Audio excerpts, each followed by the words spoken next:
I also wanted to ask you about John Brennan's testimony and your thoughts about his description of what his concerns were regarding Russia and the need for an FBI investigation into possible connections, because he saw unusual contacts between Trump campaign associates, shall we say, U.S. persons and Russian officials.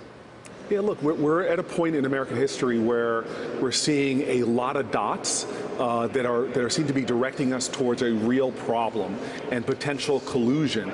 We have everything from an FBI criminal investigation going on, a new special prosecutor, to now a re-energized bipartisan investigations in both the House and the Senate, because there continues to seem to be smoke that might result in an actual fire. In other words, real collusion going on between us and the Soviet Union. And I'm sorry, but this circles back to this: just what do we stand for? What are our values?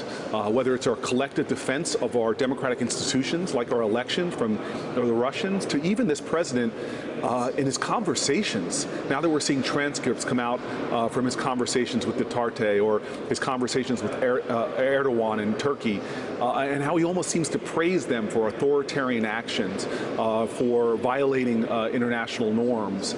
This is all part of a very problematic trend in a presidency that greatly concerns me.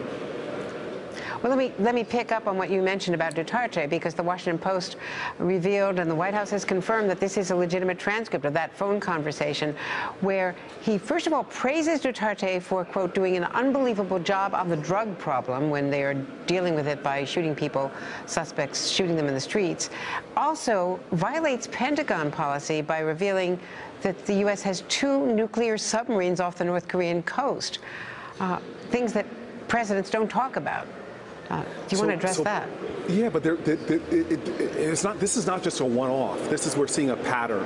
So let's just take first a praising of authoritarian actions, anti-democratic actions, actions that violate human rights by praising people, dictators or strong authoritarian leaders that are doing these kind of things. And so, as a guy who has been fighting for years now against a drug war gone wrong here in this nation, to see him praising a more dramatic extreme of that in a different country greatly worries me, both about the international context as well as the American context. But then for this president not to understand, whether it's conversations with the Russians in the Oval Office, Russian leaders in the Oval Office, or this conversation where he is revealing information that should be by any president, but frankly by any leader, including myself, should have the common sense knowledge that this is not something that should be shared. He goes to Israel at a time that he exposed potentially Israeli intelligence and endangered our strong cooperation between these countries. This is becoming a pattern of recklessness and really potentially, as we saw what happened with China, how dangerous it is, these folks who are doing intelligence gathering, how it cost American lives. This is a recklessness that's unacceptable and again, worthy of criticism. And I'm glad to hear a lot of my Republican colleagues speaking up on these issues as well and resoundingly criticize this president for the way he's conducting foreign policy and potentially putting Americans and American agents at risk.